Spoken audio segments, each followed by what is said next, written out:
pagi, selamat bergabung dalam webinar CNBC Indonesia bekerja sama dengan BPH Migas dalam rangka hari ulang tahun BPH Migas ke-17. Saya Maria Katarina, pagi hari ini akan menjadi host juga sekaligus moderator dalam webinar kali ini. Dan webinar kali ini adalah mengangkat tema terkait mengenai capaian hilir migas di tahun 2020. Dan selama 2 jam ke depan saya akan ditemani oleh narasumber yang pasti Anda sudah tidak asing lagi dan pasti sudah sangat kenal dan lekat juga ya dengan Anda. Kita akan bahas mengenai program pemerintah di bidang hilir migas, baik upaya perluasan distribusi minyak dan gas bumi serta juga mendorong terlaksananya kebijakan BBM satu harga di seluruh Indonesia, serta juga apa saja tantangannya yang akan dihadapi di tahun 2021. Kami juga akan ajak Anda untuk ikut berperan aktif berpartisipasi dalam dialog kita pada pagi hari ini dengan mengirimkan pertanyaan melalui kolom chat di akun aplikasi Zoom Anda dengan format nama, kemudian juga pertanyaan dan ditujukan kepada siapa isi pertanyaannya. Dan pertanyaan juga nanti akan kami langsung tanyakan, kami akan langsung diskusikan bersama dengan narasumber yang hadir. Dan saya akan perkenalkan langsung siapa sajakah para expert dan juga narasumber yang hadir pada pagi hari ini untuk berdiskusi bersama dengan kita selama 2 jam ke depan. Saya mau sapa terlebih dahulu ada Mas Billy Mambrasar, staf khusus Presiden RI. Halo, selamat pagi. Selamat Mas pagi Billy. Mbak Maria. Sehat-sehat Mas? Puji Tuhan sehat. Puji Tuhan, salam sehat. Dan juga ada ada Mbak Nadine Chandrawinata ya, aktris dan juga aktivis lingkungan hidup. Selamat pagi, Mbak Nadine. Selalu sehat, semangat pasti ya. Semangat dong. Kalau lihat Mbak Nadine seger gitu ya. Dan nanti kita juga akan bergabung bersama dengan kita pada pagi hari ini kepada Bapak Fansurullah Asa, begitu ya, mungkin masih ada di jalan begitu ya, Kepala BPH Migas nanti akan bergabung bersama dengan kita, akan juga berdiskusi melengkapi juga diskusi kita pada pagi hari ini. Kita langsung saja ngobrol-ngobrol mungkin karena sudah ada 2 anak-anak muda di sini, kita based on pengalaman saja begitu ya, dari Mas Billy dulu. Seperti apa sih Mas Billy yang mungkin kalau kita bahasnya adalah capaian hilir migas 2020 berdasarkan pengalaman saja begitu ya. Iya. Apa yang selama ini diamati juga oleh Mas Billy terkait mengenai hilirisasi migas nih di tanah air, apalagi khususnya di Papua kan. Benar, Ini seperti apa nih Mas Billy? Jadi sebelum saya menjadi staf khusus presiden dan sebelum menjadi social entrepreneur, saya adalah insinyur di salah sebuah perusahaan migas 9 tahun.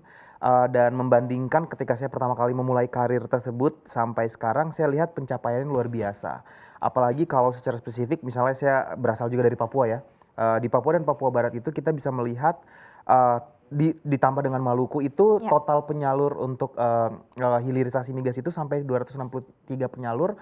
Kemudian untuk yang kebijakan BBM satu harga itu udah ada di lebih 8 provinsi. Bahkan laporan terakhir di Desember saya lihat itu sampai di 10 provinsi, termasuk di Papua dan Papua Barat. Dan kalau kita bicara tentang hilirisasi migas itu dan beberapa kebijakan yang lain, juga termasuk di dalamnya shifting ke gas. Shifting ke gas, Jadi saya di insinyur itu saya di industri migas, dan shifting ke gas ini means a lot of thing. Ada Mbak Nadine juga.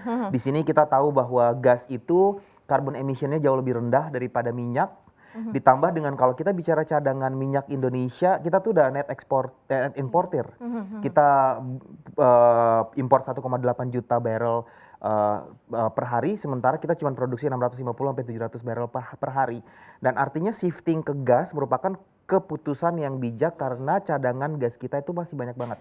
Lebih dari 777 total cubic feet ya. Dan itu semuanya cadangannya itu ada di Indonesia Timur. Nah, di perusahaan terakhir saya bekerja itu sendiri 85% gas yang diproduksi itu untuk kebutuhan Indonesia.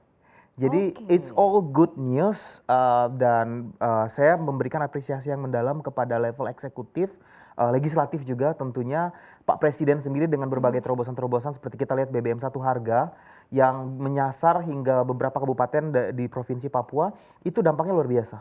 Dampaknya luar biasa, jadi mengurangi inequalitas dan kesenjangan daripada masyarakat. That means a lot. Kalau kita bicara dulu dan sekarang tuh kalau bisa di-compare yang paling terasa apa nih Mas? Yang paling terasa untuk yang tadi saya sampaikan adalah bagaimana keberanian pemerintah untuk shifting dari ketergantungan kepada minyak menjadi convert ke gas.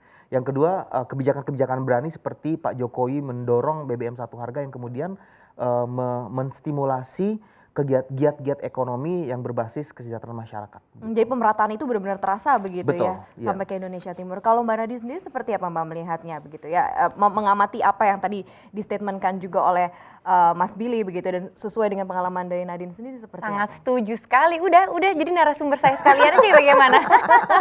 Udah, itu poinnya memang itu sih. Iya. Shifting ke gas sama memang satu harga, pemerataan semuanya, takutnya memang ada kecemburuan itu. Dan memang yang paling bukan berperan sih, yang paling berasa adalah kita ini kan negara kepulauan, artinya pariwisata yang akan tinggi dan ini menjadi daya tarik untuk mancanegara. Dan kita juga harus memikirkan bagaimana cara berjalannya pariwisata ini supaya tetap baik, stabil, roda perekonomiannya juga bisa dirasakan oleh masyarakat setempat. Jadi menurut saya kalau kita memikirkan itu, poin itu dan ada satu harga untuk semuanya, itu menurutku sangat baik sekali karena artinya ya itu roda perekonomian akan berjalan dengan baik dan untuk pariwisata sendiri juga akan sangat dilirik karena memang yang paling penting adalah pada saat khususnya kalau orang luar ya, orang luar negeri datang ke Indonesia, terus ingin ke beberapa titik, tapi tidak bisa tercapai karena BBM, susah. Apalagi sebelum ada satu harga 5 kali lipat, tinggi. Contohnya di Raja Ampat. Dan ya alhasil cancel ke tempat itu, contohnya ke Wayak. Wah mahal sekali kalau ke Wayak saat itu. Banyak keluhan seperti itu dulu Mbak Nadine? Iya, kenapa? Terkait BBM yang mungkin harganya masih sangat-sangat bisa sampai 2 juta untuk satu botol kecil. Bisa sampai 5 kali lipat. Nah, dengan adanya satu harga ini keinginan itu akan tercapai dan pariwisata pun akan meningkat nantinya karena Indonesia adalah salah satu negara yang memiliki sumber daya alamnya yang luar biasa.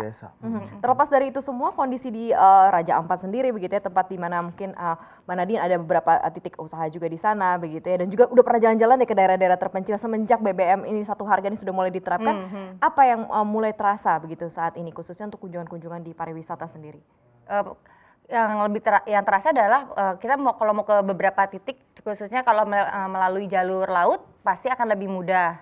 Terus bisa menghemat ongkosnya juga. Terus untuk masyarakat setempatnya pun juga bisa lebih untuk dapurnya lebih ngebul ibaratnya kan. Itu sangat bisa untuk semuanya itu akan bahagia. Dan menurutku itu yang paling penting, keseimbangan. Dan bukan hanya di Raja Ampat, kita sempat pernah ke Malinau juga, kita untuk menuju ke desa itu, kita harus melawan arus dan mengantarkan BBM. Itu sangat susah sekali gitu. Jadi udah nyari BBM-nya susah, melawan arus lagi ngelewatin jalur sungai itu.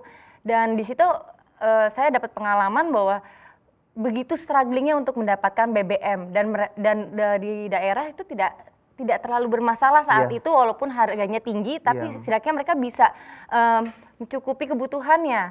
Tapi dengan adanya satu suara ini, itu semua bahagia sih. Semua bisa mendapatkan apa yang dibutuhkan, yaitu kebutuhan primernya.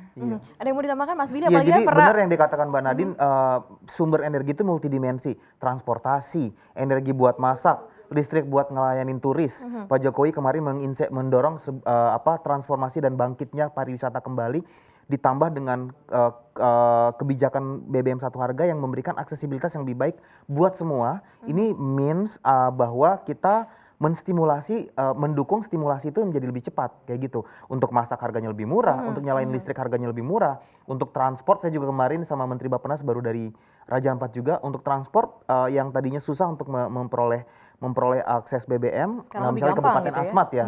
Untuk akses BBM dengan BBM satu harga ini harganya terjangkau dan masyarakat roda perekonomian masyarakat bisa lebih. Pendistribusiannya sudah sangat lancar atau tidak sih? Ya, tadi saya sampaikan untuk Provinsi Papua Barat Maluku itu sudah lebih dari 263 titik penyalur. Dan itu sudah diimplementasikan di 10 provinsi. Ya kan, kita berharap 2021 bisa nyampe ya 500 titik penyalur, itu akan sangat berdampak besar sekali. Kalau di-compare dengan penerapan BBM satu harga di beberapa negara begitu kan, dulu kan Mas Abili juga pernah sekolah di beberapa negara-negara besar begitu ya, seperti Australia dan juga beberapa negara lain. Ini apa yang mungkin harus masih menjadi percontohan juga untuk Indonesia? Jadi saya pikir Indonesia itu negara yang sangat baik hati sekali, jujur. Karena cuman kita aja yang mensubsidi penggunaan BBM seperti ini, dan kebijakan BBM satu harga. Dari pengalaman saya bersekolah di beberapa negara, ya mungkin Mbak Nadine juga di beberapa negara, saya belum melihat di negara tempat saya dulu studi itu ada kebijakan sebaik ini. Oke, gitu Mbak Nadine? Iya betul. Pengalaman Mbak Nadine seperti apa? Ya kalau di Indonesia sih sangat banyak bisa dibilangnya dispensasinya ya untuk penggunaan BBM sendiri. Jadi menurutku sangat Indonesia sangat berbaik hati banget dengan adanya sumber daya alam kita sangat banyak sampai bingung nih yang mana yang mau dipakai. Kadang-kadang ya terlalu banyak yang dipakai, jadi ada sedikit manusia menjadi sedikit rakus, itu wajar sekali karena manusiawi sekali. Tapi dengan adanya pilar-pilar yang akan ditetapkan oleh pemerintah, menurutku itu lebih menjadi sistem yang sangat baik dan bisa dirasakan oleh seluruh Indonesia nantinya. Nah kalau mungkin gambaran nih ya di tahun 2021 harus ada butuh percepatan nggak sih kalau dari kacamata Mas Billy begitu Harus. ya? Seperti apa nih bentuknya kalau misalnya dari seorang anak muda begitu ya melihat apalagi pemerataan udah sampai ke East, ke West gitu ya, West, ke semuanya begitu, ini seperti apa Mas Billy? Pertama kita baru bangkit dari luka ya, maksudnya sekarang berita baik ada vaksin, kemudian kita menatap 2021 dan optimis, dan anak-anak muda itu makes up 64 million, 64 juta daripada demografik, di mana dari 64 juta itu around 11% itu berada dalam sektor entrepreneurship, termasuk Mbak Nadine nih misalnya, dalam sektor pariwisata, pertanian, perikanan, dan itu tuh heavily using energy, kayak gitu, heavily using webinar, ikan, kita mau nelayan, kita mau melaut pakai boat. Yes. Boatnya butuh BBM.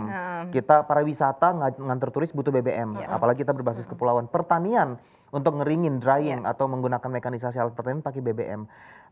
Dan kita lihat bahwa sektor-sektor ini pariwisata, sektor pertanian tumbuh plus 16% di era pandemi COVID dan akan terjadi diprediksi akan bertumbuh lebih besar lagi dan akan digerakkan oleh anak-anak muda. Jadi saya sebagai millennials Indonesia sih ya, maksudnya juga seorang yang duduk di executive government, mendorong banget percepatan ini lebih cepat lagi agar kita membantu anak-anak Indonesia ini untuk menstimulasi roda perekonomian Indonesia lebih cepat lagi. Jadi kebijakan hilirisasi, kebijakan BBM satu harga bukan hanya tentang energi, tetapi tentang seluruh negara ini. Benar ya, Tentang semua Indonesia. ya, apalagi Iya. tadi sesuai dengan bonus demografi kita juga yang cukup Benar. didominasi oleh anak-anak muda. Secara detail nanti akan seperti apa?